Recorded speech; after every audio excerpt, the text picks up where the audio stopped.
¿Alguna vez te has preguntado dónde y cuándo se desarrollaron los principales acontecimientos narrados en la Sagrada Escritura y si la arqueología los corrobora? Hola, soy Carlos, misionero redentorista. Bienvenidos al curso de Liderazgo y Dinamización Misionero. Te encuentras en la asignatura de Sagrada Escritura.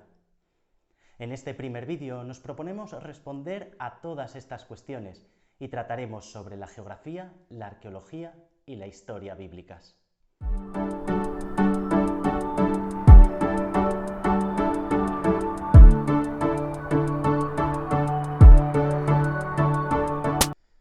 Comenzaremos diciendo algo que seguramente ya sabemos. Los territorios bañados por el mar Mediterráneo han sido la sede del nacimiento de muchas culturas. La egipcia, la mesopotámica, griega, romana. También fue aquí donde surgió el pueblo hebreo y posteriormente la religión judía y cristiana. Para la historia de Israel y de la Biblia nos interesa ahora sobre todo el Mediterráneo oriental, a la derecha del mapa, pues las referencias al Mediterráneo occidental las encontraremos casi exclusivamente en las cartas paulinas. Detallamos en este mapa del Mediterráneo oriental los accidentes más importantes: el Mar Rojo y el Golfo Pérsico, la Mesopotamia bañada por los ríos Éufrates y Tigris, que desembocan en el Golfo Pérsico y a los que se hace referencia en el relato de la creación del Génesis. En Egipto, el valle del Nilo, que proviene de las cordilleras de África Oriental y desemboca en el Mediterráneo formando un gran delta. Egipto es especialmente mencionado en la Sagrada Escritura, la mayoría de las veces en referencia a la liberación de Egipto, al Éxodo. Señalamos también la península arábiga, entre el Mar Rojo y el Golfo Pérsico, y la pequeña península del Sinaí, entre Egipto, Arabia y Palestina. Tierra Santa y por tanto Jerusalén se encontraría en el lugar donde está colocada la estrella. ¿Qué tiene de especial este enclave? Quizá esta imagen nos sea muy representativa para entender la mentalidad del que se experimentó como el pueblo elegido. En este mapa simbólico vemos el mundo antiguo representado como una flor de 3 pétalos. En el centro se puede ver Jerusalén, situada como centro geográfico del mundo antiguo. Cada uno de los pétalos representan a uno de los 3 grandes continentes del mundo. Lógicamente, antes de que los europeos se dieran cuenta de que existía otro continente. Tenemos Europa a la izquierda, y Asia a la derecha, y África abajo. Y ahora quizás entendamos por qué se asocia a cada rey mago con un continente, y por qué decimos que con ello se da la manifestación, epifanía, de Cristo a todo el mundo, a todas las naciones conocidas. El mapa simbólico pone de relieve el puesto central que ocupa el pequeño territorio de Israel, en el punto de encuentro de 2 mares interiores: el Mediterráneo, que comunica con el Océano Atlántico, y el Mar Rojo, que comunica con el Océano Índico. Tierra Santa ha sido siempre un lugar de cruce, de paso, de comercio y por tanto de control sobre el resto de áreas, y por eso su dominación ha estado siempre muy disputada. Además, gracias a este lugar central, la religión cristiana nacida en este entorno geográfico que conecta medio mundo pudo fácilmente convertirse en una religión universal. Pasemos ahora a un mapa más realista, que muestra la división que podemos hacer de Tierra Santa. El nombre en el Antiguo Testamento era País de Canaán. En el Nuevo Testamento se habla de provincia de Judá o de país de Israel, como leemos en Mateo 2:20, siendo el gentilicio en la Biblia israelita. Tras la destrucción de Jerusalén, los romanos llamaron al país Palestina, y el nombre permaneció en la historia, hasta que los judíos fundan su estado en 1947 y deciden llamarlo Israel, siendo el gentilicio israelí. Los palestinos lo siguen llamando Palestina. De un modo neutral, políticamente hablando, nosotros lo llamaremos Tierra Santa. Tierra Santa es un país muy pequeño. La parte más ancha entre el Mediterráneo y el Valle del Jordán es de 120 kilómetros. La parte más larga, desde las fuentes del Jordán hasta el sur del Mar Muerto, es de 225 kilómetros. Como veis, un país muy pequeño con distancias muy cortas. Vemos 4 franjas longitudinales que van de norte a sur. La primera franja, en rojo, al oeste, es la llanura costera. La segunda franja, en verde, es la cordillera que actúa como espina dorsal del país. La tercera franja, en azul, es la depresión del Jordán. La cuarta franja, amarilla, al este del Jordán, es la meseta o altiplanicie transjordana. El carácter rectilíneo de la costa la priva de cualquier bahía o ensenada natural donde los barcos puedan refugiarse. Los puertos son muy pequeños y artificiales y acaban siendo destruidos por el mar. Esto hizo que los israelitas nunca fueran un pueblo de navegantes y por tanto que no se interesaran tanto por ocupar esta zona, que prácticamente fue ocupada siempre por pueblos extranjeros, como los fenicios, los romanos. Por este motivo los israelitas veían el mar siempre como algo peligroso, destructor, donde habitaba el Leviatán, símbolo del caos e incluso de la destrucción y del mal. Por eso, cada vez que encontremos una referencia al mar en la Sagrada Escritura, hemos de pensar que todo esto puede estar detrás. En la siguiente franja, la verde, vemos la montaña, que fue el núcleo principal donde se formó la confederación de las tribus. En la época de los jueces, todos los focos de poder estaban en la montaña de Samaria, donde en el mapa pone Garizim, la más poblada, y Judá estaba al sur y estaba menos poblada. Con el rey David se nos narra que se produjo la unificación de las tribus, y desde entonces la tribu de Judá empezó a jugar un papel preponderante. En la época del Nuevo Testamento, la montaña de Samaria estaba poblada por los samaritanos, que eran considerados herejes por los judíos ortodoxos, sus enemigos, que vivían en Judá, cuya capital es Jerusalén, ubicada en la montaña. La zona montañosa es la parte más elevada de Tierra Santa, y por eso toda referencia indicará que se sube. Por ejemplo, Jesús sube a Jerusalén, como nos dice Juan 2:13. Recordemos también que la montaña tiene siempre un sentido simbólico de lugar de encuentro con Dios, pues pareciera que está más cerca del cielo. El Valle del Jordán forma parte de una gran falla tectónica que en sus movimientos geológicos dio como resultado la fosa más profunda de la corteza terrestre, que formó lo que conocemos como el Valle del Jordán, el área azul del mapa.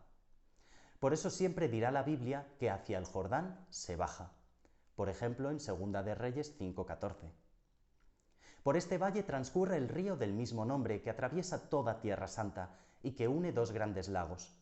Uno al norte, el Kineret, así lo llamaban los judíos, palabra que significa arpa, pues le veían esa forma.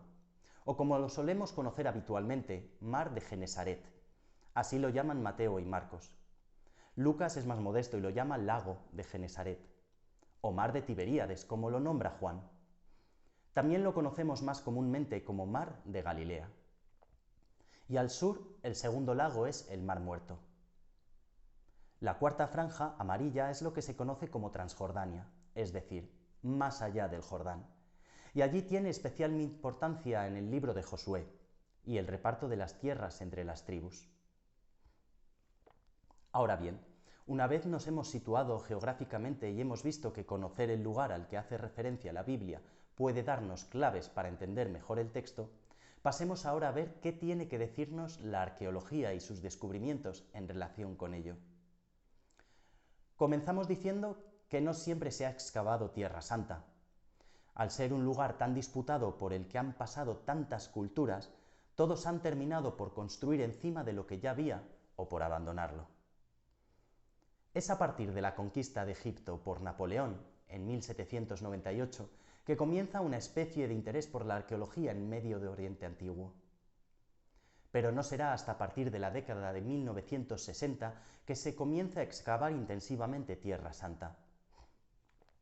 De hecho, tras la Guerra de los 6 Días, en 1967, comenzaron a darse múltiples excavaciones, en su mayoría financiadas por el gobierno de Israel. Dejando al margen temas políticos, digamos que a medida que más se investiga, se observa que los datos que aporta esta ciencia no siempre coinciden con las narraciones bíblicas. Un ejemplo muy típico es el de la ciudad de Jericó, en Josué 6. Allí encontramos una conquista prodigiosa de esta ciudad por parte de los hebreos. Sin embargo, las excavaciones en Jericó parecen dar a entender que en el momento en que se dio dicha conquista, la ciudad estaba abandonada. En esta foto podemos ver algunas ruinas de Jericó. Se dan pues en la arqueología bíblica dos tendencias. Una corriente fundamentalista, que busca confirmar a través de los descubrimientos arqueológicos la verdad de la Biblia. Y una corriente detractora sobre esta verdad de la Biblia. ¿Qué es entonces la arqueología bíblica?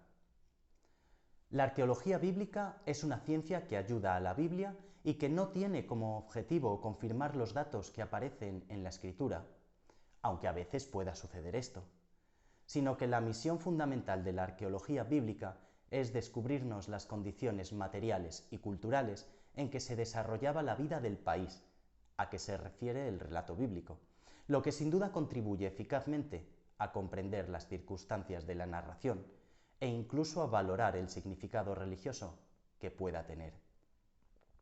Esto es, si lo descubierto no es conforme a lo que narra la Sagrada Escritura, esto es una ayuda para comprender lo que de fondo se encuentra realmente en este relato. Los principales lugares donde se excava son llamados tel, es decir, colinas sobre las cuales por el paso del tiempo han quedado sepultadas las ciudades en diferentes épocas. Aquí tenemos un ejemplo de un tel sin abrir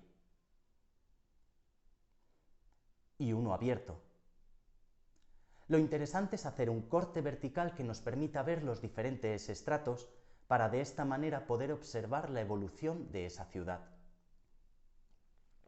Otro lugar donde se suele excavar son los llamados jirbet, es decir, ruinas, como vemos en esta foto de las ruinas de Qumran.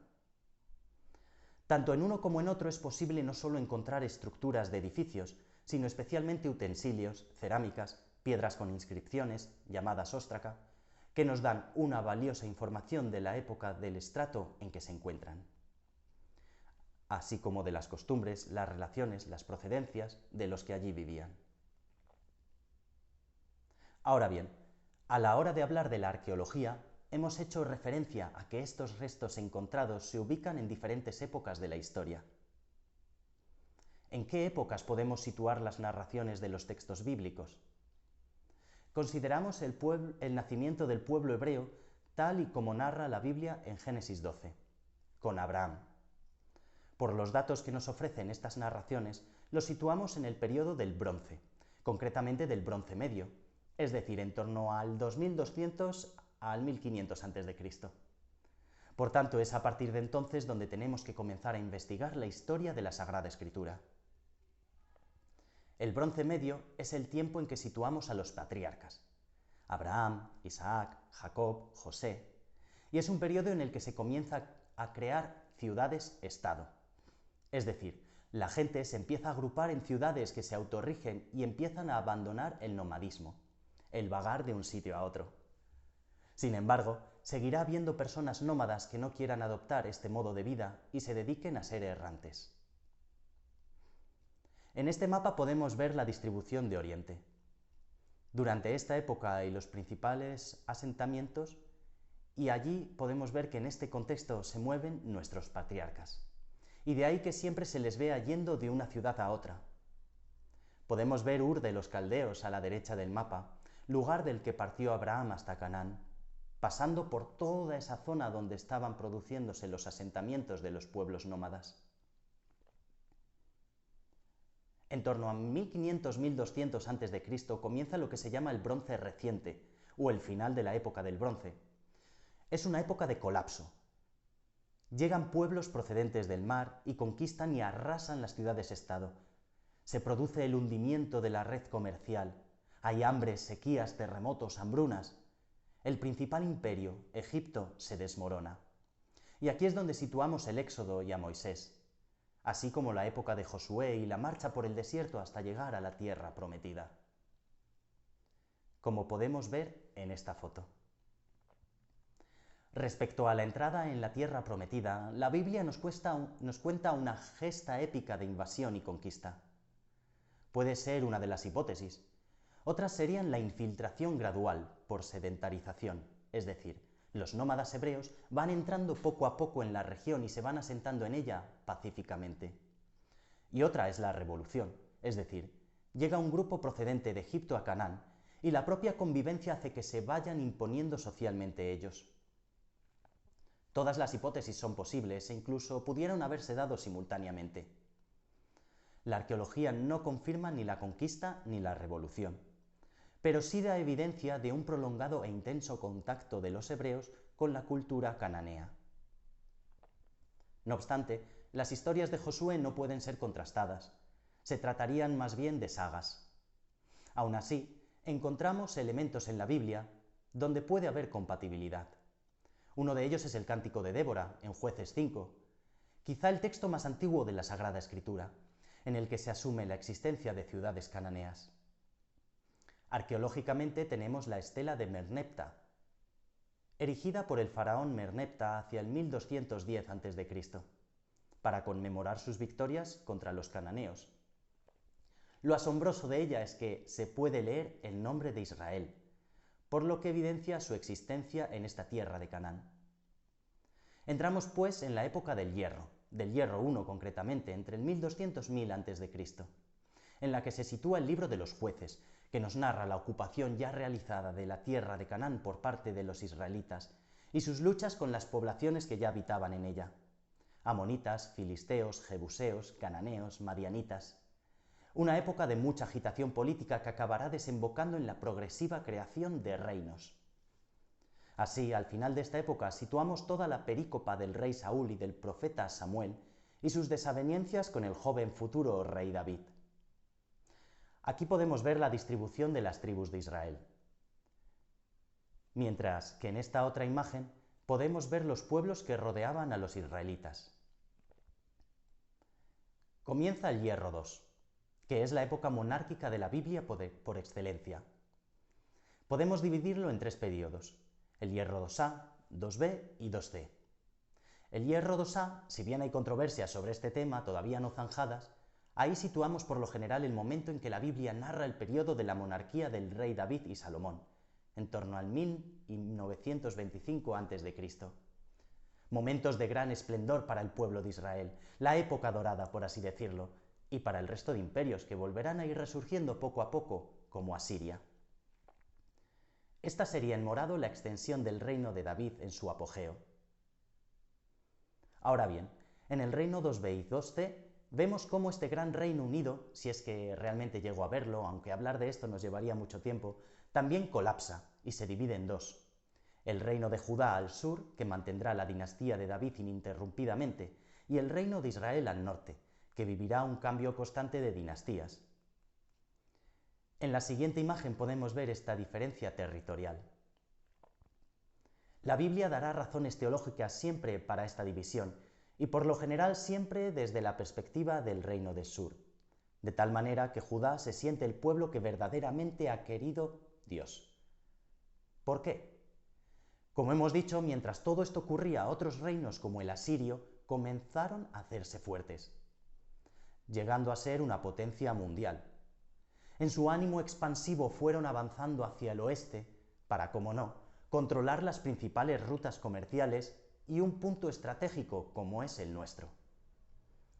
Para que nos hagamos una idea, estas serían las dimensiones del imperio asirio. En 1722 a.C. cae Samaria, capital del reino del norte de Israel, y sus habitantes se ven obligados a emigrar. ¿Dónde? Al reino del sur, a Judá, que sigue en pie. Hemos de decir también que todo parece indicar que Samaria era un centro económico y social mucho más importante que Judá, de ahí que los asirios decidieran atacar Samaria en vez del pobre y pequeño reino de Judá. Pese a ello, esto creó mentalidad en los israelitas de que el reino de Judá era elegido, y el elegido por mantener la dinastía de David, como Yahvé lo había prometido, y por tener el templo que Salomón había construido, lugar de la presencia de Yahvé. Es en esta época en la que situamos los dos libros de los reyes. No obstante, en el 586 a.C., Jerusalén también cae. ¿Qué ha pasado durante este tiempo? Los asirios también han caído. Sus luchas internas y sus disputas familiares provocaron su declive y el surgimiento del imperio babilónico. Babilonia, con otra política diferente, decide arrasar Jerusalén. La ciudad cae y así comienza un nuevo periodo en la historia del pueblo de Israel.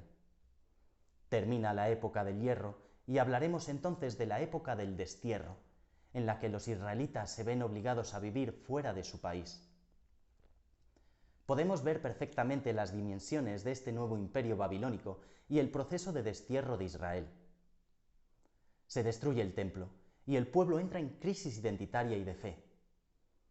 Durante esta época de la deportación se comenzará a crear una nueva identidad y se empezarán a escribir, no sin influencia de la cultura babilónica, los principales libros de la Biblia, como el Génesis, y se revisará la historia del pueblo conforme a esta nueva experiencia.